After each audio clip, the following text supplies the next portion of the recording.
Komið sæl og verið velkomin í fréttir vikunnar með Snorra Másinni ritstjóra þann 24. maí 2024. Við erum stödd í Grikklandi, ég og mitt framleiðsluteymi og bjóðum af þeim sögum upp á sérútgáfu af fréttir vikunnar. Fréttir vikunnar þar sem við erum fara að ræða frétt úr vikunni en með sérstakri áherslu á þá frétt og með því að ræða við lykil leikanda í þeirri frétt. Það er Hilmar Veigar Pétursson, forstjóri CCP. Í þessum þætti þá viljum við erum talsmenn frjáls markaðar, við erum talsmenn mikilla gjaldeyristekna fyrir íslenskt þjóðarbú. Við erum talsmenn þess einfaldlega að Ísland verði öflugasta land í heimi og ég er ekkert alveg ósannfærður að fyrirtæki eins og CCP séu liður í að Ísland geti verið einmitt þetta, öflugasta land í heimi. Áður en við höldum lengra. Áður en ég segi ykkur betur frá því sem við erum að fara að ræða við Hilmar Veigar Pétursson, þá nefni ég að við í fréttum vikunnar erum á frjálsum markaði. Við erum í samstarfi við öflug íslensk fyrirtæki, þar á meðal Þ. Þorgrímsson byggingavöruverslun. Ég segi þetta frá hjartanu, frá Grikklandi, að Þ. Þorgrímsson er mín byggingavöruverslun. Ef þið vantar eitthvað í baði, baðplötur, eldhúsplötur, alls konar veggefni, alls konar panelar, korkur, jafnvel eitthvað hljóðeinangra eða bæta hljóðvistin einhvers staðar, þá verður að fara í Þ. Þorgrímsson. Í alvörunni, þú færð dýr sem passar fyrir þig. Farið Þ. Þorgrímsson. Annað fyrirtæki er Reykjavík Photo. Reykjavík Photo er staðurinn þar sem ég fæ mína græjur. Hljóð, ljós og mynd, allt ódýrt, aðgengilegt, einfalt að nota fyrir skapara, eins og verðar, eins og þig, eins og mig, líka fagmenn. Reykjavík Photo er miðstöðin og það verður miðstöðin fyrir svona dót á Íslandi. Að lokum, myntkaup. Bitcoin er aftur að fara upp, segja menn, lesi á netinu. Ef að þið hafið áhuga á því að kaupa eitthvað Bitcoin á Íslandi, farið á myntkaup.is og tjekkja á því þar. Örugg og traust leið til þess að kaupa Bitcoin. Samþykkt af fjármálaeftirlitinu. Förum að vinda okkur í þetta fréttir vikunar. CCP fór á stað nýverið með tölvuleik sem heitir Project Awakening eða fer undir því nafni á þessu stigi og sérstæða þess tölvuleikjar er að það er stuðst við svonefnda bálkakeðjutækni sem er framtíð tölvutækni á þessum ákveðnum sviðum, til dæmis á sviðum ýmissa gjaldmiðla telur fólk, við vorum að tala um Bitcoinin áðan. Þetta er svolítið flókin tækni og sérstæða þessar þáttar núna er að við erum að fara að ræða þetta við Hilmar Veigar Pétursson, forstjóri CCP, sem hefur trú á þessari tækni, hefur trú á tölvuleikjum sem byggja þessari tækni og við ætlum að hafa þá sérstöðu í þessum þætti að þú þarft ekki sérþekkingu á málefninu til þess að hlusta. Alls ekki.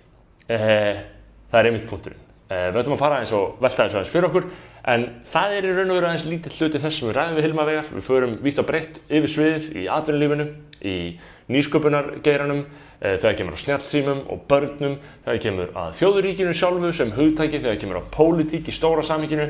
Hilmar Veigar er mjög hugsandi gaur, mjög áhugaverður gaur. Mæli hjartanlega með þessu viðtali sem við ætlum jafnvel bara að segja já og þannig nefna líka, þannig áttu ykkur á því. Þessi leikur sem þeir eru að fara af stað með er 5,6 milljarða króna fjárfesting. Þetta er ekki eitthvað smásmíði. Fólk er ekki að grínast, CCP er ekki að grínast, Hilmar er ekki að grínast. Förum í Hilmar Veigar Pétursson, gjörðu svo vel. Já, og hjá mér er sestur Hilmar Veigar Pétursson, forstjóri CCP, sem hefur mikið að gera í vikunni, ekki satt Hilmar, við að koma að laggirnar þessum nýja tölvuleik sem fyrirtæki er að setja á laggirnar. Þið hafið ekki verið að gefa út mikið af nýjum tölvuleikum, aðalega verið að vinna á ykkar núverandi tölvuleikum. Hvernig er stemningin, Hilmar? Já, sko, stemningin er frábær, en við erum nú að vinna mikið í nýjum tölvuleikum akkurat núna. Ekki bara vorum við að setja í gang þriðja kafla í prófunum á það sem er kallað opinberlega Project Awakening. Heldur erum við líka núna helgina að setja skotleik í prófun sem heitir í Vanguard og svo í næstu viku 28. maí byrjum við fasa 2 á mobile leik sem við erum að búið til í Shanghai.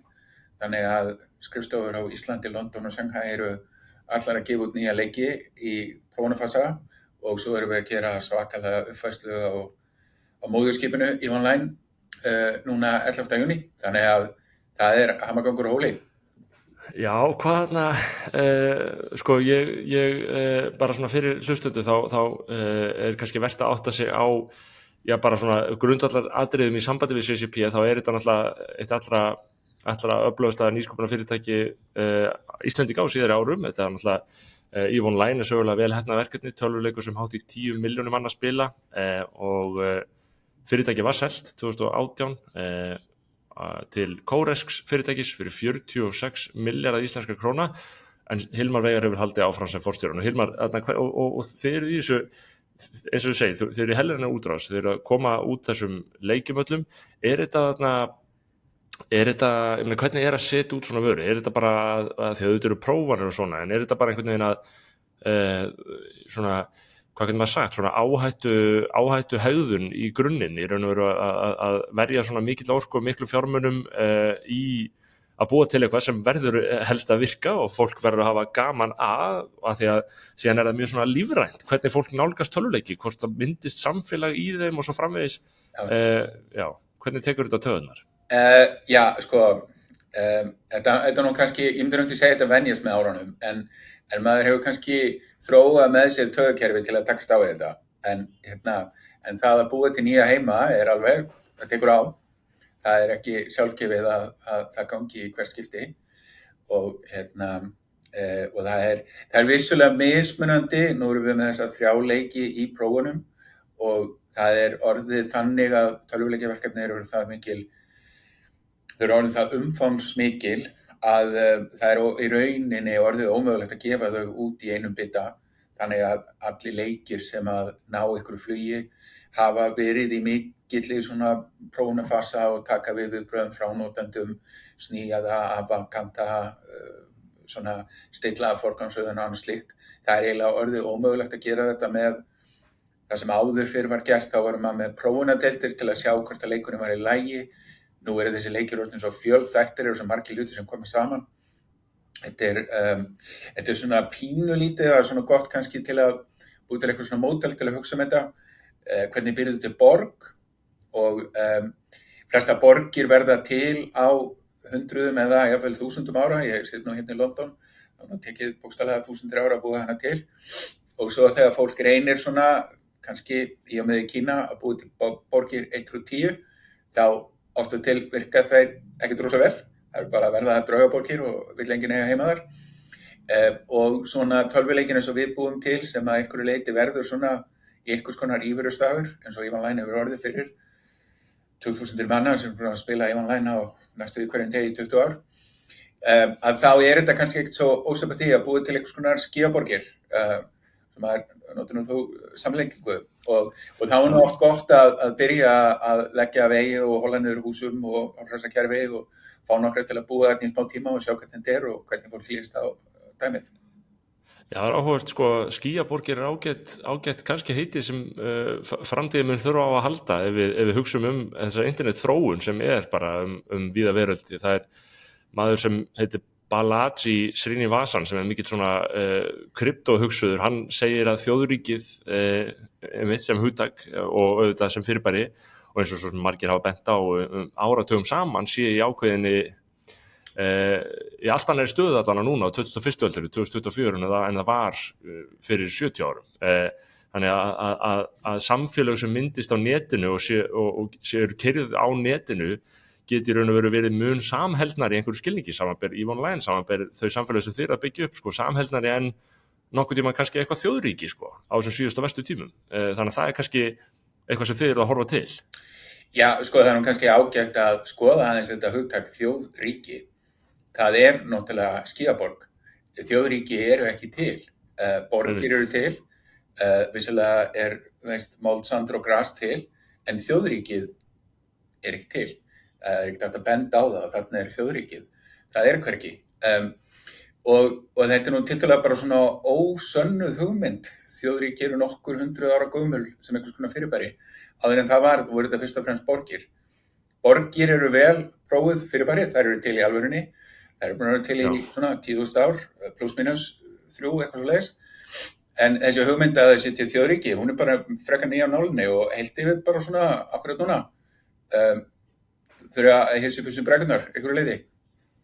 Já, ég meina, og sömuleiðis ef maður hugsar sko fyrirtæki svo ykkar, ég meina, hvers lenst það fyrirtæki? Þetta ekki bara einhvers konar alþjóðleg skepna í grunninn, þó að auðvitað séu þið með ákveðnar höfuðstöðvar í Íslandi, svo eru þið með starfsemi annars staðar og sömuleiðis landamæri, hvað því að landamæri í svona ströngu skilningi ef að þú getur unnið fyrir fyrirtæki án þess að nokkuð tímann þurfa að komast yfir neinn landamæri, sko.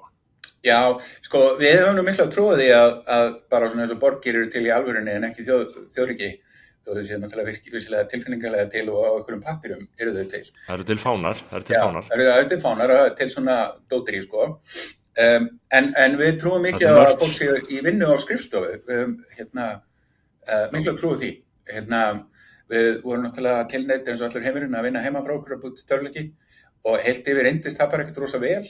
Það rosa mikið af óræðum, verkferlum, samskiptum, samheild og svona einhverjum effekt sem erfitt að skilja, sem verður til þegar maður að blanda saman svona creativity, tækni og öðru slíku. Þannig að þó fyrirtæki kannski hafi heimilisfangi í skíunum, þá eru skrifstofunar okkar í Reykjavík, London og Shanghai og það gott að vera. Já, sko hvernig sérðu, ég meina, sömuleiðis í öllum brönsum svo sem fólk með hugan við og kannski mun meira, og þið hafið náttúrulega lengi verið á kafi í tækni, en núna allt í einu tæknin farin að snerta allan mögulegan rekstur og sérstaklega bara með tilkomu þessara tungumálalíkana sem eru bæði farin að skilja sko mynd, hljóð og texta og farin að samvefja þetta bara eins og þessum síðustu uppfærslum. Þetta svona algjörar grundvalla breytingar sem að verða á tækni sem menn hafa lengi beðið eftir. Þurfa fyrirtæki að vera bara algjörlega glaðvakandi til þess að það taki þau ekki í bólinu eða hvernig, þú veist, eru þið með neyðarhóp sem að starfa að því að einhvern veginn innleiða þetta á hverju stíi eða einhvern veginn hagnýta þetta, en þess að síðan segja fólk það líka að sá sem ekki hagnýtir þetta, það hann sem verður undir. Já, sko við náttúrulega kannski njótum þess að bara eiga heimi í framtíðinni, þannig að eins og oft sagt, sko, framtíðin þegar komin, það ekki bara búið að dreifa vel úr henni, þannig að kannski það sem að ríðast yfir alheiminn okkur núna kannski gamla fréttir fyrir okkur. Við erum búin að vera að nota AI tól, já, ég bara alla mína hönstíð, þessi líkön sem náttúrulega vissulega fóru að ná ákveðnu svona gagnsýni svona upp úr, svona 2012, sko, fyrsta svona rannsóknarpappirinn gervigreind var skrifað fyrir 80 árum, sko. Þetta í grunninn til ekki dýrt fyrirbæri. Það eins og varð ákveðin, það var nokkur röð af stökkbreytingum sem aðalega tengist hvernig tauganettin eru þjálfuð, sem gerðu þau sko gagnleg langt umfram það sem allir sem voru að gera þetta héldu að myndi gerast. Þess vegna var mjög áhugavert að tala við fólk sem vinnur svona djúpt í gervigreindinni, þekki mikið af fólki sem í því. Ég hef aldrei séð fólk sem hefur verið svona jafn hissa að það var að búa til eitthvað sem virkaði svo miklu betur en áttu von á og þau voru nú öll svona alveg bara vel taugaveiklað á tímabili af því að þau skildu ekki takk þetta virkaði svona vel. Svo jafnaði það sig bara eins og annað og þó að þessi vissulega, ég var nú að horfa á því bara sjálfan, tala íslensku við 4 útgáfuna af ChatGPT, það svona, ég held að margir vakni upp við kannski erfiðan draum að sjá það bara í podcast á Íslandi að fólk bara haldi upp í samræði með gervigreind á Íslandi. Og gervigreindin fann að virka þannig að ég seyti bara einhverju í hann og hún skilur mig bara. Það er það sem maður hefur beðið eftir, sko, að hún virkilega fatti bara hvað maður er að tala um einhvern veginn, sko. Já, hún að hljóma svolítið eins og Færeyingur. Já, það þarf eitthvað að fara yfir hreiminn þarna. En það er einmitt það sem maður sá líka í viðtali við Sam Altman, það sem hann var að segja, sko, að það sem kemur mér svo mikið á óvart við þetta módel er einmitt að það getur bara sitið við hliðina manni allan dag og bara einhvern veginn svona áreynslu laust verið manni innan handar, sko. Já, Sam Altman er duglegur í því að selja sína vörur, hann gerir það mest alveg.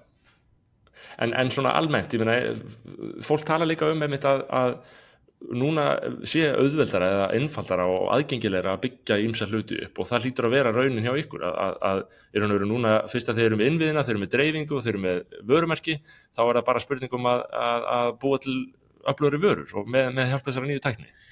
Já, sko, við erum nú, CSP er búin að vera búið til tölvuleiki í, 27 ár og það vissulega verður auðveldara með hverjum tíma. Þegar við vorum að gefa út online, við þurftum bara að gera allt frá grunni. Það var ekki hægt að reiða sig á eitt eða neitt. En núna er vissulega heimurinn vel breyttur. Til dæmis þegar við vorum að gera okkar nýju leikið, þá hefur maður ansið mikið á að byggja bæði það sem við höfum byggt upp sjálf og líka það sem aðrir hafa byggt upp sem hægt er að nota. En á sama tíma hafa kröfurnar heldur betur hækkað. Það er rosalegt að búið til tölvuleiki í dag af því að þeir sem spila tölvuleiki eru orðin alls og góðu vanir. Þannig að það er reyndar orðið bara start vandamál í svona tölvuleita útgerð heilt yfir að flestir þeir leikir sem eru stórir í dag komu út fyrir svona 67 árum. Af því að það að koma nýjum leik alveg upp frá grunni er orðið svo rosalega mikil áskorun af því að þú ert að keppa meðal annars við online og við erum búin að hafa nokkuð þúsund manns í 20 ár byggja þann leik. Við erum búin að byggja ansi mikil múr í kringum okkur í gegnum það. Já, þannig að það er svona ákveðin markaður sem er svona bara nokkur stór fyrirtæki og stóri leikir á fleti fyrir og það er kannski svolítið erfitt að koma með alvöru truflun inn á þann markað. Það er mikil áskorun. Það tekst öðru hvoru en það verður erfiðara og erfiðara og líka þeir sem eru kannski eins og við sem hafa náð einhverju forskoti á þessum markaði og höfum svona, svona ofvirk frumkvöðla gen að við erum líka mjög duglega að nýleiða eða innleiða svona nýja tækni eins og gervigreind. Við vorum nú að halda einhvern fundum þetta bara í síðustu viku á CSP á Íslandi í Grósku, fara yfir svona hvað við erum að gera og ég held að það komið mörgum ávart, jafnvel okkur sjálfum, hvað við erum í rauninni að gera mikið. Þetta gerist á mörgu leyti bara náttúrulega. Já, hvað ef maður hugsar ykkur og fyrir kannski hlustendur sem að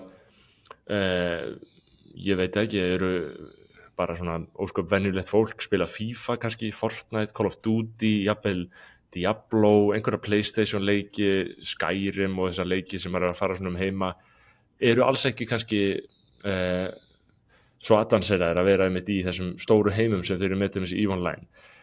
Eru þið til dæmis þegar þeir eru að setja út nýja leiki, væri þá draumurinn að fara í þetta algjörlega mainstream stig eða eru þið í meiri einhverju nýs eða svona einhverjum svona sérsviði? Já, sko, við erum mikið í því að gera leiki sem fólk annarkvort elskar eða ekki. Við erum ekki mikið í að gera leiki sem að fólki bara svona er tilbúið að taka þátt í. Þannig að við erum svona, já, ég ætla nú ekki að segja að við séum norskt dauðaþungarokk, en við erum svona meira í þá áttina heldur en að vera í poppinu. Og það hefur nú bara reynst okkur mjög vel að og mörgu leyti þessi hlutir að það eru bara margir milljónir sem elska EVE Online bara út af lífinu og það er kannski fyrst og fremst út af vinskap sem að það verður öðlast í gegnum það að spila leikinn. Þannig að við höfum alveg svona sérstaklega í seinni tíð ekkert verið að afsaka það að við bara gerum svona og við viljum frekar gera sushi en McDonald's og bara erum bara sátt við það. Já.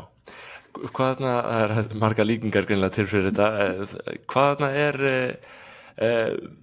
segðu mér svona í grunninn hvað þið eru að gera með þessum nýja leika því þar eru þið náttúrulega með nýstárlega tækni sem á að færa inn í þetta sem er bálkakeðju tækni sem er fyrir hlustendur þessi sama tækni og til dæmis rafmyntir ýmsar byggja á tækni sem í raun og veru vistar upplýsingar í mörgum tölvum á sama tíma þannig að það er ekki hægt að breyta þeim, einhvers konar rafræn skrá, aldrei einfalt að útskýra þetta í fljótu máli og hratt en svona hvernig getur blanda þessu í tölvuleiki? Er það raunhæft?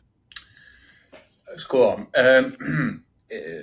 fólk hefur mikilvægt sér dreyma það og vissulega hafa margir reynt en ekki alveg tekist hjá þeim. Þetta er í grunninn til, eins og við erum að tala að byggja búi til borg, gerist oft yfir langan tíma og núna erum við að búi til hagkerfi og hagkerfi eru líka fyrirbæri sem oft þróast yfir langan tíma og við náttúrulega virkilega ég held að meðinu bara jafnvel skreytt okkur við einhvers konar heimsmeti þegar kemur að EVE Online í að hafa búið til tölvuleikja hagkerfi sem bara er slarkfært í að keppa við önnur. Við tókum upp á því að kalla gjaldmiðilinn í EVE Online ESK sem áttu að vera einhvers konar punk okkur datt ekki í hug að vera með þá að nota krónur á Íslandi eftir 20 ár, en ef ég skoða svona gengisþróun geimkrónuna okkar og íslensku krónar, þá erum við bara ágætlega bólusett hvað það varðar. Hins vegar tölvuleikurinn Ívanlæn undir gjaldeyrishöftum. Það sem sagt, það má ekki samkvæmt lögum í mörgum löndum versla með peningana í tölvuleiknum, af því að það er ekkert að skilgreina það almennilega hvað þetta er. Hvað peningur í tölvuleik, hvernig er þetta sýsla með hann. Þannig að þegar að þessi bálkakeðjutækni og kryptómyntir fóru nú svona að komast af svona fyrstu stigum, þá fórum við nú að skoða, væri kannski hægt að búa til tölvuleikjahagkerfi sem var ekki undir gjaldeyrishöftum með því að nota bálkakeðjutækni, af því að það er einhverju leyti betur skilgreint hvernig bálkakeðjumyntir svona víxlverkast við myntir þjóðríkja. Það er allavega einhver þjóðríki búin að ramma það inn og reyndum voru að gera það bara mjög vel í Evrópu með minkaalöggjöfinni, þannig að það liggur mjög vel fyrir. Það er því miður ekki búið að gera það í Bandaríkjunum og þeir ættu nú að hysja upp sem brækundur og hermentir í Evrópu. En við fórum að skoða þetta og við sáum að það er alveg leið miðað við það sem við höfum lært að Ívanlæn, að við gætum búið til tölvuleikjahagkerfi sem væri ekki undir gjaldeyrishöftum og þá gæti virði sem verður til í leiknum og virði til í raunveruleikanum, það geti verið að víxlverka, gæti rauninni verið að flytja út aðföng úr leiknum inn í raunveruleikan. Kannski flytjast ekki til, en mikið aðföngum í raunveruleikanum ekki til í alvörinni. Það er einhvers konar tölvufærslar, ég meina þetta podcast okkar nú í sjálfu sér bara einhverjar upptök af okkur tölvum. Það í rauninni til? Hvernig útflutningur það? Það einhver afurð? Hvað ert þú í rauninni að selja þegar fólk styður þig á Patreon? Og hvað ertu að gera það? Ertu ekki einhvers staðar í útlandum akkurat núna? Jú, ég í Grikklandi. Já, hvað ertu að flytja þetta út frá Grikklandi núna? Já, akkurat. Það telja þetta fram til skatts í Grikklandi. Það er bara svo mikið af svona skemmtilegu dóti sem gerist í raunveruleikunum og tölvuleikir eru náttúrulega að crisscrossa þetta allt líka. Og bálkakeðjur eru eina aðferð til þess að reyna að ramma þetta allt saman inn í einhvers konar hagkerfi.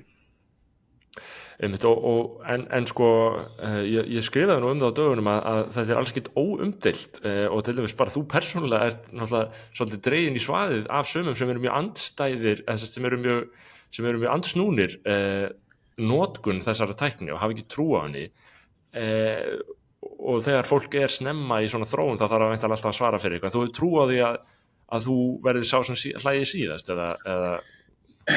Ég nú búin að vera í þessi útgerð ansi lengi og það að reka tölvuleikjahagkerfi maður fær að heyra það ansi mikið. Það fólk mjög kröfuhart að við gerum okkar hluti vel. Þetta svona kannski ekki ósvipað því að vera stjórnmálamaður. Hvenær fólk einhvern tímann ánægð með stjórnmálfólk? Það allavega heyrist meira í hinu. Þannig að maður bara þróir það með sér að þegar fólk að agnúast út í svona, þá það kannski meira, bara einhver vandamál innra með þeim sem það að fá útrás fyrir með því að vera að hengja þeim á mann sjálfan og oft bara fólk sem þekkir ekki neitt. Og ég meina að það að ókunnugt fólk sé eitthvað agnúast út í það sem maður gerir. Ef maður trúir á það sjálfur, skiptir það í rauninni einhverju máli? Nei, það þarna líklega rétt að hugafæri. Svona tæknin sjálf, hún umdeild að þessu stíð, en þú heldur að tæknin geti þróast þannig að því að auðvitað það sko það að þið sem bálkakeðju verðmæti inn í leiknum og að þau geta sem hægt að þýða þau yfir í raunveruleikan. Það veldur náttúrulega líka á því að fólk haldi áfram að reiða sig á þessar bálkakeðjur, byggja hluti upp á þessum bálkakeðjum, þannig að þær verði í raunveru því fleiri sem að nota þetta, því stærra verður netið af notkuninni, þannig að þau reiðið ykkur á það og trúið á það þróun. Hann nú reyndin að bálkakeðjutækni náttúrulega byggð á dulkóðun og í rauninni bara mjög gamalli dulkóðun. Þetta eru dulkóðunar algrímið frá svona 8. áratugnum sem eru byggður á. Og dulkóðun bara mjög erfið. Það er bara rosa erfitt að skilja dulkóðun. Ég man bara að ég var sjálfur að læra þetta í háskóla. Þetta alveg stórskrítið fyrirbæri og það bara djúpar pælingar hvað í rauninni dulkóðun og þó að dulkóðun okkar í dag fyrst og fremst búin til þannig að hann sé erfið fyrir tölvur að leysa, þá til líka bara mögulega alvöru dulkóðun sem einu sinni skammtatölvur geta ekki leyst. Og þá Hvað dulkóðun? Getur aðeins farið í það? Hvað dulkóðun? Ja, dulkóðun. Við ætlum að halda áfram eftir skamma stund. Ég ætla að byrja að segja ykkur örstutt frá mjög góðu íslensku fyrirtæki sem Rafstormur. Ef ykkur vantar eitthvað í tengslu við rafmagn, hvort sem að setja upp ljós einhvers staðar, laga rafmagn einhvers staðar, hvort sem í nýbyggingu eða eldri byggingu í fyrirtækinu þínu heimahöður, eitthvað sem ykkur vantar í tengslu við rafmagn, þá það rafstormur.is. Það mínir menn, ég verslaði við á, ég var himinlifandi með þjónustuna því að maður þarf að fá fólk sem gerir þetta strax, hjólar í málið, ungt íslenskt fyrirtæki, virkilega áhugaverðir, sveigjanlegir. Rafstormur. Og áður höldum enn lengra, ætlum að fá stutta auglýsingu frá öðru fyrirtæki. Gjörðu svo vel. Tölum tilfinningu. Tilfinningu sem gagntekur okkur. Tölum svo Lexus. Ja, dulkóðun það að þú getur sent skilaboð á milli fólks án þess að aðrir geti lesið þau. Ég myndi það bara svona stafarugl ef ég skrifa til þín bréf til Grikklands og ég bara breyti öllum A-stöfum í einhverja aðra stafi, í A verður Z og B verður Q og eitthvað svona, ég bý bara til eitthvað stafarugl. Og ef að þú veist lykilinn, þá getur þú lesið bréfið. Og þetta náttúrulega fólk búið að gera í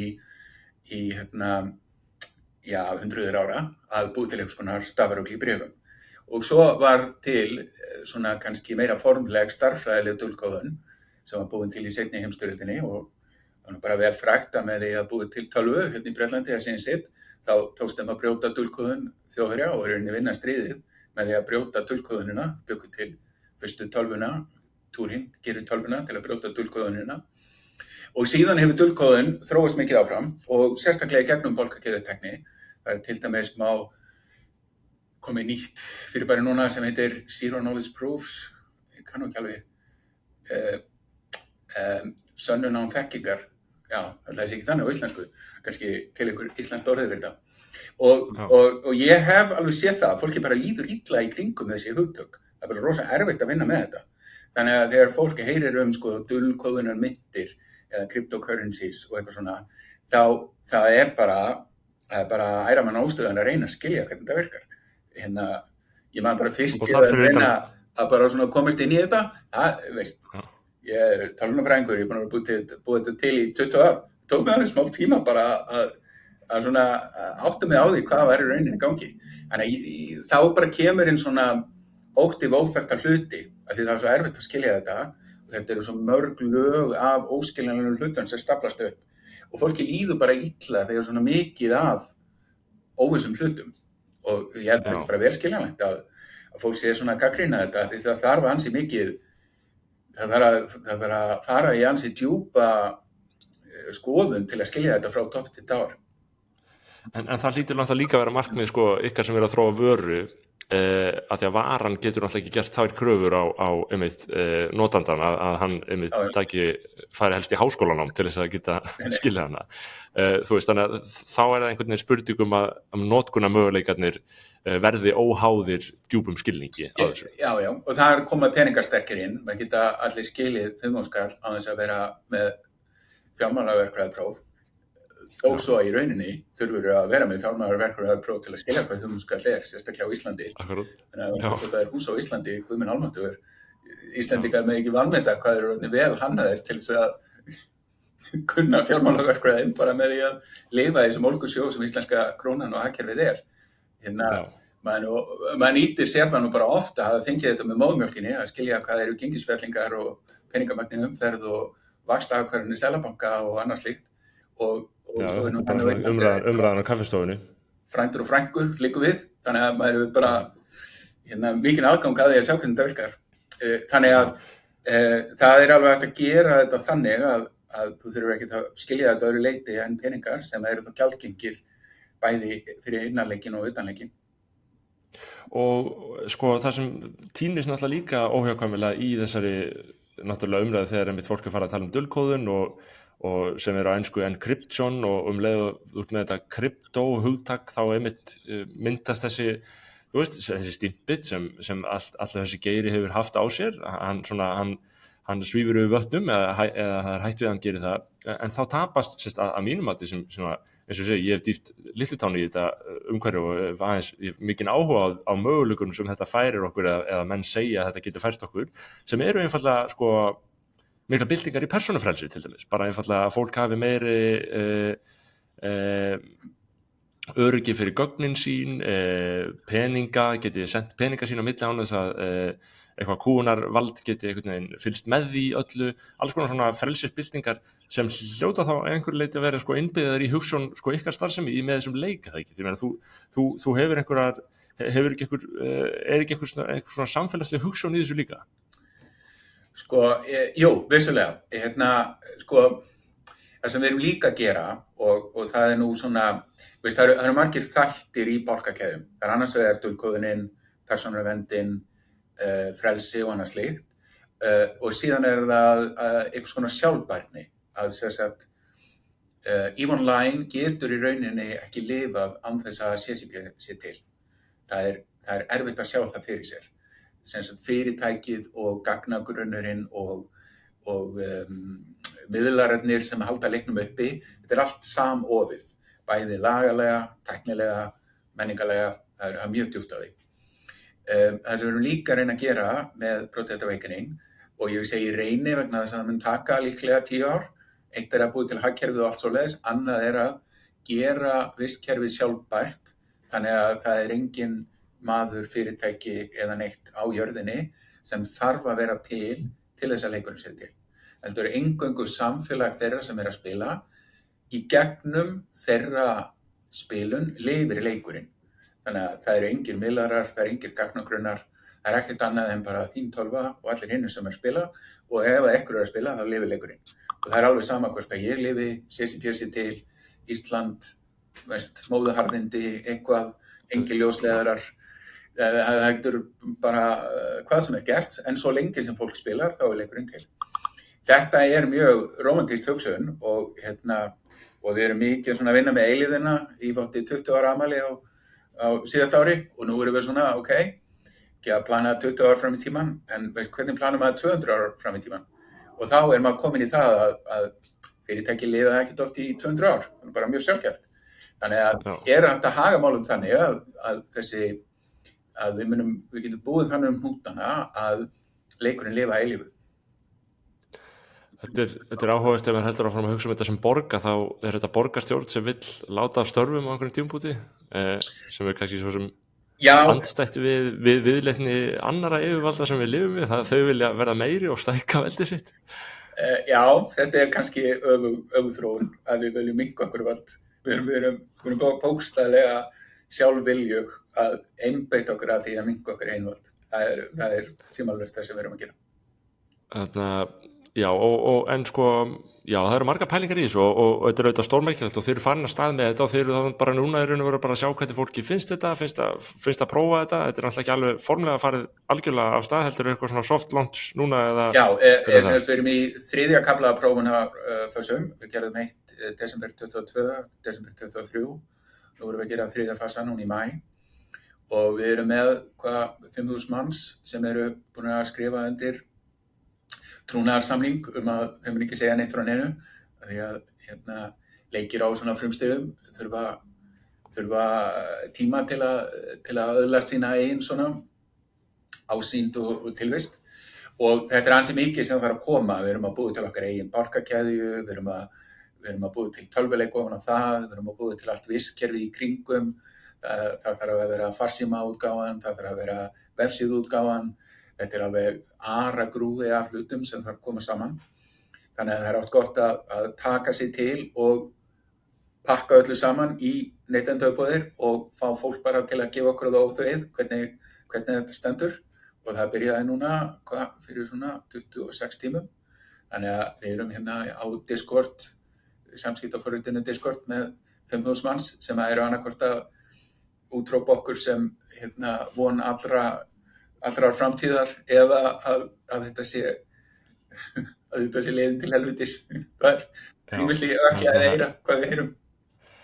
Já, þetta eru, sko, þetta eru svona, það eru margir sem líta á þessa tíma sem svona úrslit á örlaga tíma í mannkynssögunni og ég veit ekki hvort að kannski að svo hafi alltaf verið að umræðan hafi kannski alltaf verið þannig, en maður finnur það samt sérstaklega sterkt núna þegar við stöndum frammi fyrir þessari gervigreind og almennri gervigreind er svona kölluð þarna eftir nokkur ár. Sumir segja að gervigreind sé afl til sem svona hnígur í átt að einræði en að kryptó sé það sem muni tryggja frelsi og þá er þetta heppilegt að þessi tvennskora tækni sé að koma fram svipað leyti. Hvað hugsað þú, svona, hvernig mótiverar þú þig á þessum tímum? Finnst þér að fólk eigi að hætta þessum bölmóðu og bara halda fram að byggja upp áhugaverða hluti? Sumir hugsa þurfa þeir hlutir allir að vera á sviði stafrænnar tækni, þannig að það snýst einhvern veginn allt hugbúnað. Hugbúnaður er allt, endar allt í hugbúnaði og gervigreind. Hvað segir þú, af því að ég veit líka að fólk hugsa hér sem er ungt fólk, er að hugsa hvað er óskapun á að gera í lífsitt og svo framvegis, á það að byggja upp fyrirtæki, snýst þetta allt tækni, er það allt, hver eru þín sjónarmið? Já, sko, ég held að það sé náttúrulega, sko, það er alltaf gott að þjálfa sig í að mennta sjálfan sig. Ég held að það sé nú eiginlega aðalatriðið að gera. Ef ég hugsa mína eigin skólagöngu, þá kannski hvað ég læriði nákvæmlega, það var nú tiltölulega úrelt, þannig lagað, sko. En það er aldrei úrelt að læra. Eða bara hreinlega gangi gegnum það að kunni ekki eitthvað og kunna það síðan. Það kennir aftur, við vorum að tala taugakerfi fyrir samtalinu, það kennir taugakerfinu hvernig er óttinn við að kunna það ekki, svo kann maður það. Og þegar maður er búin að gera þetta svona 50.000 miljón sinnum, eins og ég er búin að gera, að þá bara, já, ok, nú er ég hér, já, ok, nú er ég búin að gefast upp á öllu, svo kemur þetta aftur, ok, nú kann ég það. Og þá bara sest ég stundu niður, nú ætla ég bara að læra skammtafræði. Af hverju? Já, ég meina, bara hljómar ógeðslega flókin og erfið. Er ekki bara góð æfing að læra bara skammtafræði. Þannig að það er svona hobby hjá mér núna að horfa á alls konar YouTube-vídeó skammtafræði. Og það er bara stólpa gaman að því. Og það er bara það, veist, það er bara að æfa sig í að takast á við breytingar og læra nýja hluti. Þannig að ég myndi nú bara einbeita ungu fólki að því. Og ég vil líka bara mögulega læra bara skammtafræði. Það er líklega það erfiðasta sem hægt er að læra. Það er líka rótlegt að læra sögu. Það er sagan alltaf að endurtaka sig, veist. Sko, skammtafræði náttúrulega, það er líka hægt að fá ChatGPT til að þjálfa sig í þessu. Já, hún er mjög góð. Ég nota oft ChatGPT, sko, til að svona, já, til að læra. Það er nefnilega, sko, það er aðeins að því að varst að tala hana AGI sem er alltaf verið að hafa okkur með, sem að ég hef enga trú á að sé að fara að gerast. Þetta leiðir alls ekki til þess, það sem við erum að horfa upp á núna.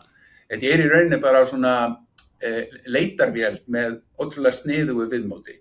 Þessi language model eru leitavélar. Fyrsta lagi tókuðu bara allt sem við höfum skrifað á internetinu og sortuðu það á ákveðinn hátt. Þannig að það er til rosalega bara skemmtilega. Þeir byrjuðu á að ræna því og svo sortuðu þeirra. Já, og þannig að þetta er bara ógeðslega flott leitavél. En það hefur Google á þessu miklar áhyggjur. Þeir eru í mestum bobba með þetta af því að þeir svona eru pínlítið búin að hafa engaleyfi á leit. En með því, þá getur maður leitaði allir í þekkingunni. Það er til dæmis, það er rosalega gaman að láta ChatGPT kenna sér að spila EVE Online. Ég myndi mæla það við öllum. EVE Online er annar erfiður hlutur, ekki alveg skammtafræði en svona kortir í það. Að láta ChatGPT kenna sér að spila EVE Online er einn besta skemmtun. Já, þetta er þannig og sko, ég var einhver ráðstefnu á dögunum þar sem fólk var að tala til dæmis bæði skólakerfið og heilbrigðiskerfið, að þar væri hægt að færa mjög verulegan hluta verkefnana yfir í þetta form og einhvers konar tæki og forrit og hugbúnað sem gæti sitt störfum sem nú er verið að gera með berum höndum. En svona hættan er í hinu opinbera kerfi að það hafi sjálfstæða hagsmuni til þess að í raun og veru ekki minnka. Þannig að það er ótrúlegt að sko á sama tíma og það hefur aldrei verið auðveldara að gera hlutina, það hefur aldrei kostað meiri peninga og tekið meiri tíma og kostað meiri orku, sko. Þannig að hvað heldur að sé hver er flöskuhálsinn þar? Sko, ég held að flöskuhálsinn er alveg hiklaust upplýsingaóreiða. Ég held að það sé bara allt og mikið að misvísandi upplýsingum, skoðunum og tilfinningum sem er svolítið svona bara vefjast fyrir fólki. Og ég held til dæmis þú nú mikið verið að ræða ástand á íslensku og líka bara máltöku barna og annað slíkt og allar rannsóknir á því bara segja okkur bara mjög skýrt hvað vandamálið það fyrst og fremst að foreldrar horfi í augun á börnunum sínum, þau tala við það og leiki svipbriði. Og núna eru bara fólk í heiminum allt svolítið mikið að horfa á símanni sína og eitthvað bara svona út undan sér að tala við annað fólk. Það gerist ekki mikið að fólk er að horfa í augun á hvert öðru og þannig bara virkar taugakerfið á okkur. Ef það er ekki horft í augun á okkur þegar það tala við okkur og svipbriðin eru leikin út, þá bindst málið ekki við heilan. Og þá veit ég ekki hvort gervigreind eftir að hjálpa okkur með það. Ég held að veist, ef við horfum kannski svona á lífið, hver horfir í augun á ungum börnum og talar við þau íslensku og á leikrænan máta. Ég held að við ættum bara að byrja þar. Og við erum að sjá svona endastöðuna af því að því miður þá hefur kannski þetta misfarist. Og þannig ef að fólk myndi bara embedda sér af því, að nú mikið af ungum börnum á stofnunum, eins og þú líka eitthvað verið að tala held ég, að þar leikræn tjáning á íslensku þar sem hort í augun á börnunum, það verkefnið eða verkefnið eitthvað annað? Já, það er margt sem við getum rætt í þessum málum sko, og þessi áhrif sem snjalltækin líka sjálf hafa á börnin sjálf þegar þau byrja í snjalltækinum. Ég ætla nú bara að vera með smá yfirlýsingu. Ég held þessi meiri snjalltækja notkun foreldrana sem til vandra heldur en barnanna. Ég held að við ætlum að horfa okkur nær. Og setur þú símann bara á skúfu? Nei, ég ætla ekki að segja, ég er ekki að segja þetta frá háum hesti, en ég held að snjalltækin sé að fara með okkur öll aðeins á erfiðari stað heldur en gervigreindin. Ég veist ekki það. Sko, það er spurning, ég get nú ekki haldið þér eilifu, en að öðru leyti, ég menna, þegar að fara af stað með þetta, CCP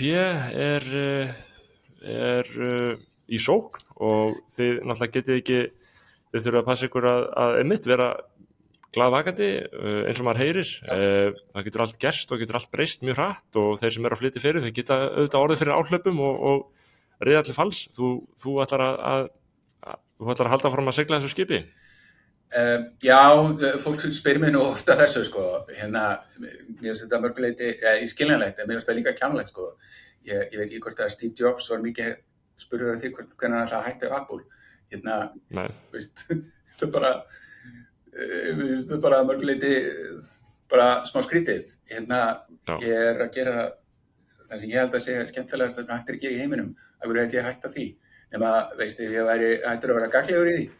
Og þá nú bara aftur, veist, eins gott að fara að læra skammtaeðlisfræði til að halda sér í formi. Þannig að ég trúi því alveg heitt og einlega að okkar besta vinna sé framundan. Við erum búin að vinna mjög hörðum höndum að byggja þetta upp sem við erum að fara að setja á markað núna og ég held að það sem við gert hingað til verið bara hort til sem ágætisbyrjun. Sömuleiðis kannski örfá orð svona nýsköpun umhverfið á Íslandi. Þú ertu ánægð með horfurnar núna? Ég meina það er svona, það eru nokkuð fyrirtæki og nokkra sögur sem eru mjög merkilegar á undanförnum áratugum. Já, sko við vorum nú einhverju leyti að tala stjórnmálafólk. Ég held að sér alveg bara að hrósa þeim þegar kemur að þessum málum. Það hefur bara grettist ekki verið lyft ítrekað núna svona síðustu alveg 10 árin og mikið af svona lagfæringum sem við höfum verið að benda á í gegnum tíðina hafa bara hreinlega verið tekið og bara gerðar mjög vel. Vissulega má búið til meiri svona staðfestu í því. Margt af þessu hefur verið sett til skamms tíma, til reynslu og annað slíkt og ég held að það sé farið að sanna sig núna að þessi umhverfi sem hafa verið mörguleyti bara svona afritu frá öðrum löndum þar sem að vel hefur gengið og ég minna nú erum við að sjá fyrirtæki eins og Kerecis og annað slíkt bara koma út úr svona pípunni. Það tekur 10 ár að búa til gott nýsköpunarfyrirtæki og það var nú bara nokkuð fljótt gert að vera bara 10 ára því. Þeir segja svona overnight success, a decade in the making er svona vanalega það sem gerist. Þannig að Ég held að það sé bara mjög bjart í nýsköpunarmálum á Íslandi. Það er búið að gera mjög mikið. Það er kannski að festa það í sessi, líka bara svona byggja menninguna í að skilja hvernig þetta verður til og verðmætasköpun er eitthvað sem að íslenska hagkerfið þarf að einbeita sér svolítið að, skilja það betur. Hvernig hafa meðallaun í hagkerfinu áhrif á hvernig samfélagið lítur út. Það er miklu mikilvægara en fólk átt að sjá. Við hugsum mikið það að byggjum tölvuleiki, veist hvað eru meðaltekjur tekjur okkar frá leikmönnum, ekki bara frá þeim sem borga mest. Og mér veist það er oft svona tísku verðmætasköpun. Það er svona tísku samt svona, eins og Katrín Jakobsdóttir hefur verið í svona einhverjum viðtölum kannski við einhverja erlenda miðla og sagt ég ætla ekki að hugsa hagvöxt og ég ætla ekki að hugsa þetta, ég ætla að hugsa einhverja aðra mælikvarða. Þetta er svona tísku fyrir bara að segja einmitt að verðmætasköpun skipti ekki það miklu máli. Þannig að það fyrir töðunar þér, slík orðræða. Ég held að eitt er að taka alveg svona risahagkerfisstærðirnar en bara tökum bara svona einfaldan hlut eins og miðgildilaun og meðallaun. Að því að kaupmáttur þeirra lægstu í hagkerfinu, miðað við hvernig vinnu þeir hafa, ekki út af tilfærslukerfum og öðru slíku, heldur bara í grunninn til, hvernig störf er hægt að fá í hagkerfinu, að gæði og verðmæti þeirra starfa skiptir rosalega miklu máli, að því þar verður frelsið til og þeim meira sem við gerum af þannig störfum á Íslandi og vissulega nýsköpun, náttúrulega bara sönnuð aðferð til áratuga ef ekki hundruða, að það er góð aðferð til þess vegna þess að þú býr til eitthvað nýtt. Það er það líklega verðmætt, annars ætti það ekki tilvistur rétt og það væri ekki í rauninni nýtt, það væri bara eitthvað gamalt. Þannig að ný sköpun leiðir til verðmæta og leiðir til verðmætra starfa, þá hefur fólk hærri laun og hefur meiri kaupmátt og hagkerfið verður allt betra. Þannig að kannski eitt er að byrja á svona stóru myndinni, reyna að hreyfa stóru breytunar, en ef við horfum meira til hvernig störf í boði og það aftur eins og varst að tala unga fólkið á Íslandi, hvað vill það gera í vinnunni, hvernig vinnu vill það eiga við og svo vinna að skapa verðmæti. Það held ég að sé aðalmálið og við ættum að horfa á hvernig við byggjum upp hagkerfið út frá því, við erum að byggja upp hagkerfið sem býr til verðmæt störf. Og er eitthvað svona einhver ákveðin atriði þarna sem þið finnst skilur ekki vera nógu velgerð, eitthvað svona sem er áherslan eitthvað skökk finnst þér núna eða? Ég held að samtalið sé ekki nægilega djúpt á þessu sviði, veist. Það er til dæmis, ef maður horfir á kannski leikritið aðallega vinnumarkaðarins að karpa kjör, þá er oft það kannski í rauninni verið að tala launin, en ekki verðmæti starfana. Og þetta er ekki alveg sami hluturinn.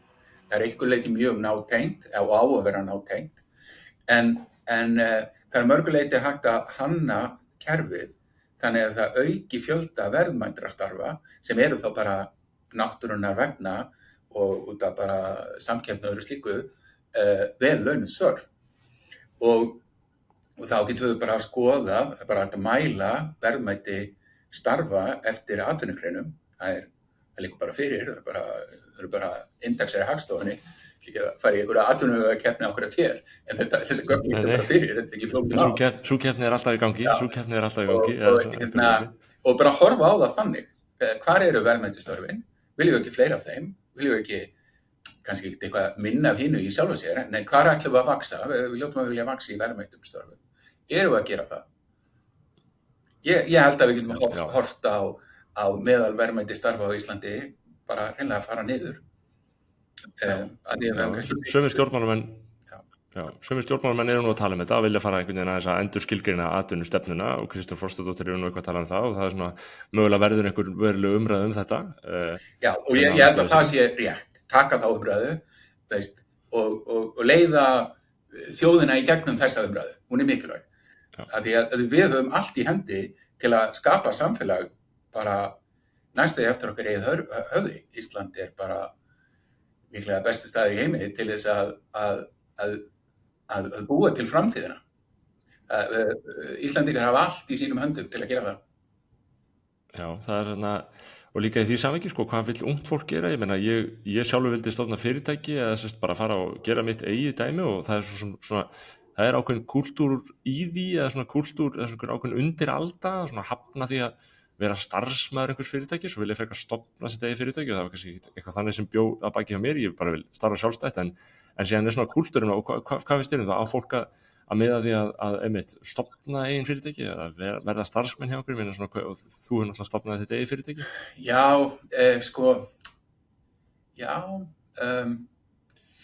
Bara bæði. Ég held að bara ef að fólk finnur hjá sér þá köllun að stofna fyrirtæki þá bara gera það. En ekkert heldur líða illa að þau finnur það heldur ekki til, sko. Veist, CSP er 400 manna fyrirtæki og veist, við erum öll starfsfólk. Ég vinn í deild hjá Polaris í Suður-Kóreu. Skiptir mig ekki öllu máli, bara veist hvað erum við að gera? Er það spennandi? Já, þú hefur bæði verið eigandi fyrirtæki sem svo ekki eigandi í raun. Já, og bæði bara... Er eitthvað munur á þessu? Já, er eitthvað munur á því hvernig maður vinnur? Já, það er munur. Já. Það er alveg kostur og galla við bæði. En veist það sem er spennandi er hvað við erum að gera. Við erum að búa til nýja heima. Er eitthvað meira spennandi heldur en að búa til nýja heima? Ég bara held ekki. Heyrðu Hilmar, ég ætla ekki að halda það lengur. Ég er mjög gaman að tala við þig og ég heyri að þetta verður mjög spennandi verkefni og það verður gaman að sjá hvernig það verður tekið í þetta og hvort að þið getið loksins látið af störfum og hætt að skipta ykkur á þeim leikjum sem það hefur búið til og það er endanlegt markmið er að segja þetta gott. Við munum samt alltaf halda áfram en við erum þá að gera þeim á þess forsendum að einhver annar geti mögulega gert það betur. Það heldur manni meira af efni heldur en að maður bara hafi völdin til að sitta við að gera það hvort það gengur vel eða illa. Það er svona það sem við erum að leita eftir. Já, þetta er mjög áhugavert. Eru ekki bara flottir? Nokkur lokaorð í þessu? Bara gott. Já, við ætlum bara að láta þessu lokið hérna og virkilega gaman að heyra frá þér. Ég bara sendi kveður hérna frá Aþenu til London í þessu netríki sem við komum okkur upp hérna, tímabundna.